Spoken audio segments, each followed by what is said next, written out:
Hi Leo, welcome and this is your reading. Be open-minded, hindi halos lahat makaka-resonate. Piliin nyo na lamang and thank you nga po pala sa mga nag-subscribe at sa mga bumabalik. Welcome po tayo. Start na tayo, no? Kung anong ganap ngayong katapusan ng October, ano pang gabayan, no? Mensahe para sa'yo. Give me the message for Leo, please. Meron ka ditong crown chakra.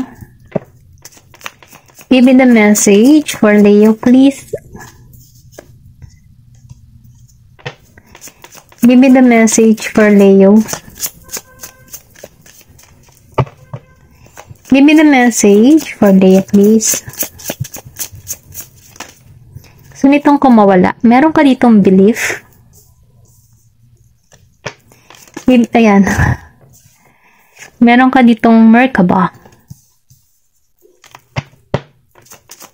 Give me the message for Leo, please.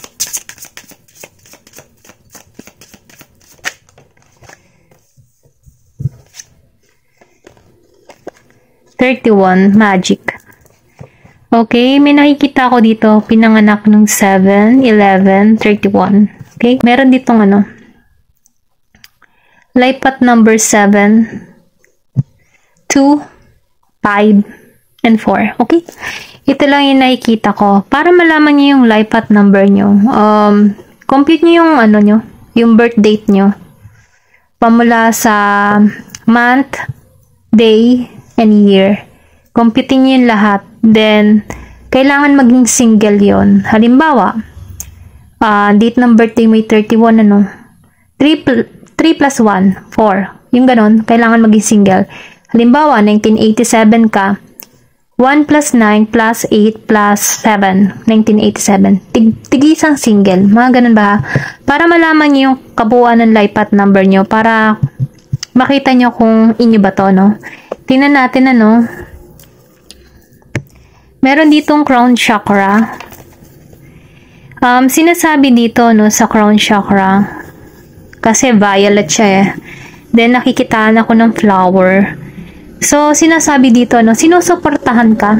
Sinusuportahan ka ng taas, kung ano man yung mga nararanasan mo.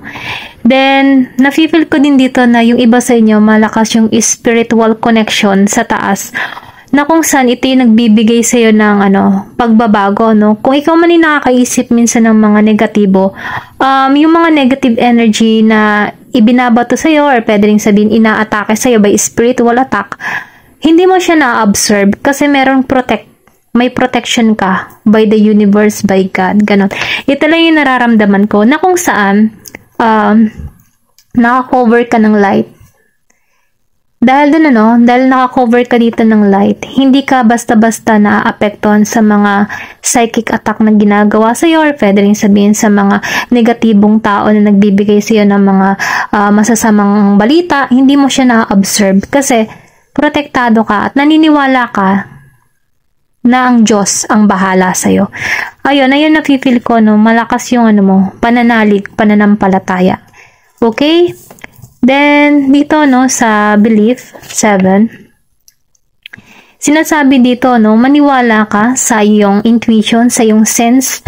Then, nafe-feel ko din dito, magbase ka din sa iyong mga nararamdaman. Then, nakikitaan ko rin dito, yung iba sa inyo, pinapahalagahan yung sarili. Kapag pinapahalagahan mo kasi yung sarili mo, ibig sabihin nun, may pagtitiwala ka. Then, nakikitaan ko rin dito na kapag pinapahalagahan mo, likas na lumalabas sa iyo yung mga, iyong talento. Kasi positibo yung mindset mo, na kung saan, ito yung nagiging, connection mo sa source. Kapag kasi, once na minamahal kasi natin yung sarili natin, pinapahalagahan natin, alam mo na nagtitiwala ka. Kasi, alam mo kung paano ingatan yung sarili mo. Okay? Nafe-feel ko din dito, na malakas ang connection mo sa taas. Kasi dalawang lumabas dito, believe. Malakas yung pananalig at paniniwala mo sa taas. Ito yung nararamdaman ko kasi violet is spiritual. So, sinasabi dito, meron ka ditong gift talent na hindi mo pa siya nadidiscover, hindi mo pa natutuklasan.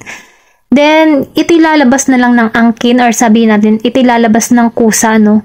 Basta magtiwala ka lang sa taas. Or pwede rin sabihin na meron ka mga gift or talent na hindi mo pa show. Hindi mo pa inilalabas, okay? Ito lang yung nararamdaman ko. Kasi nakikitaan ko dito na may strong faith ka sa source, kay God. Ganon. Okay, meron ditong 32 years old. Merkaba. Sinasabi dito, no, na kasi ito yung parang 3D pa to eh. Hindi, yung kumbaga dito sa ano na to, andun pa siya sa dimension eh. Hindi pa to nare-receive mo, okay? Nafe-feel ko din dito na yung mga dream mo, yung kung halimbawa, nagdi-daydreaming ka, nangangarap ka, no, hindi mo pa siya nakakamtan in sa reality. Sinasabi dito, no, na kung ano man yung mga positibo na iniisip mo, may hikayat mo to sa realidad, okay? Kasi yun yung nilalarawan mo, yun yung goal mo, yun yung pangarap mo. Dahil doon sa pag-iisip mo ng ganon, nagbibigay ka ng sign sa universe, kay God, na ito yung gusto ko. Ito yung gusto ko mangyari sa buhay ko. Ganyan. Dahil doon, ano, kung ano man yung binibigay mong sign, dahil ito yung pinapanalangin mo, ito yung ibibigay sa'yo. Okay? Ito lang yung nararamdaman ko dito. Then, sinasabi rito, no, meron ditong malaking biyaya na parating sa'yo or pwede rin sabihin na yung iba sa inyo, no, hindi halos lahat, makakaranas dito ng pamana or merong pamanang ipagkakaloob sa'yo. Okay? May pamana kang marireceive. Then, nakikita ko rin dito na meron kang highest purpose dito or hanapin mo kung ano man yung gusto mong mangyari sa buhay mo. Meron kang purpose eh.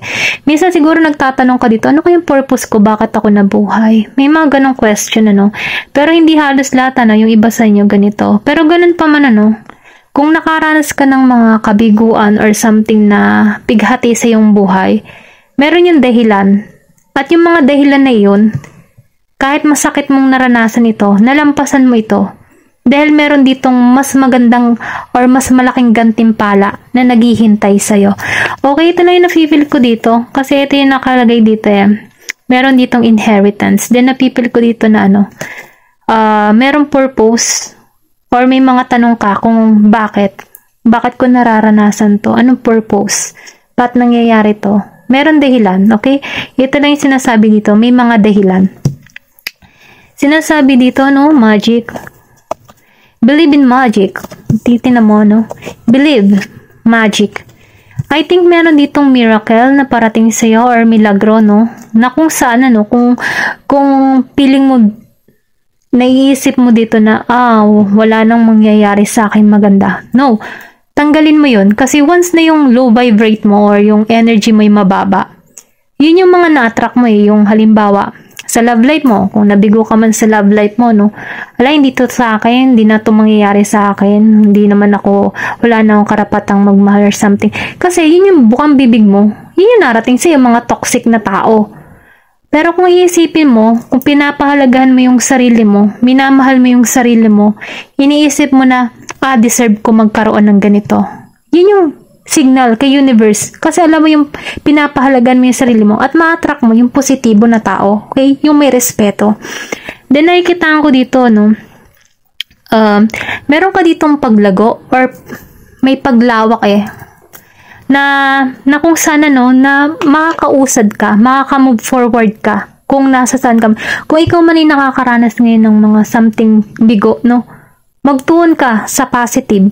Kasi once na positibo ka, dun mo makakamit eh. Dun mo makakamit yung mga gusto mong mangyari sa buhay mo. Then, nakikitaan ko rin dito, no, na hindi mo aasahan yung magaganap sa'yo. Kasi may magic eh, may milagro. Naakala mo, imposible na mangyari sa'yo, pero may mangyayaring higit na inaakala mo. Ito lang yung nakikita ko, no. Then kasi meron ka ditong sinasabing maniwala ka, no, maniwala ka sa manifestation, maniwala ka sa kahilingan, ano. Kasi once na ikaw ay naging positibo at naniniwala ka na magaganap ito sa buhay mo, kung hindi mo pa ito nare-receive at iniisip mo nang naganap na ito sa buhay mo, yun yung signal sa universe na ito yung gusto ko, okay? At ito yung ibibigay sa'yo. Kasi once na negatibo ka mag-isip, yun yung ma-attract mo. Kaya sinasabi dito na kailangan mong maging positibo lagi. Pataasin mo yung vibration mo, no? Lagi kang masaya, masigla, ganyan. Dahil once na ikaw lagi masigla at lagi kang positibo, yung fighting spirit ba? Yun, dun ka nananatiling nakatayo pag may fighting spirit ka. Okay? Ito lang yung nakikita ko, no? May pinanganak dito ng 31 or pwede ring sabihin na may 31 years old dito or life path number 4. Okay? Ito lang yung nakikita ko dito, no? Tingnan pa natin kung ano pang mensahe para sa'yo.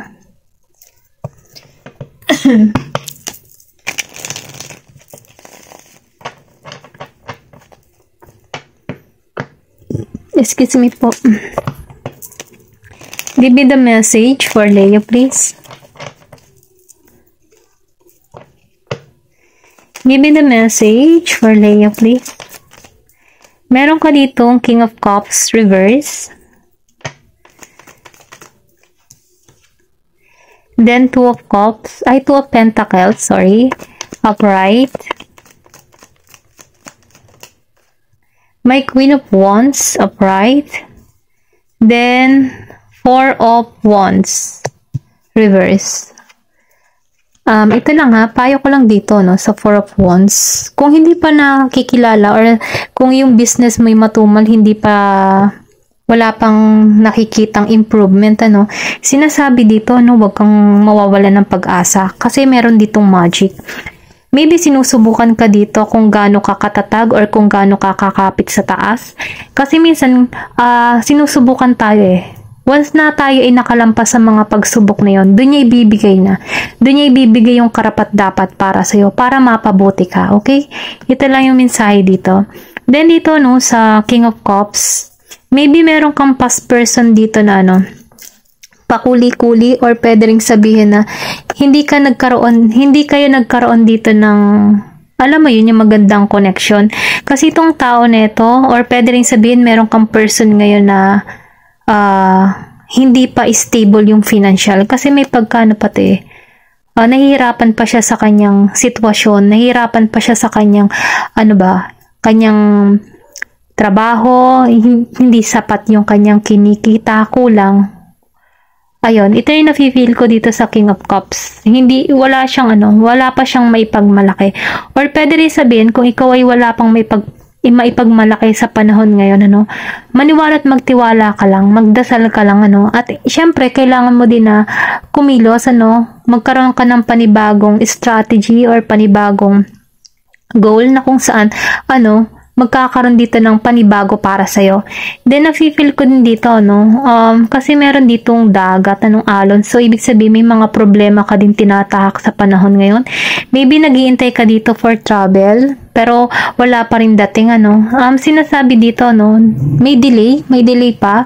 Then, nakikitaan ko rin dito, na kailangan mo magtiwala sa process ni God, kasi once na nagtitiwala ka sa kanyang kakayahan, dito yung darating yung dito hindi mo aasahan na merong malaking pagbabagong mangyayari sa'yo, okay?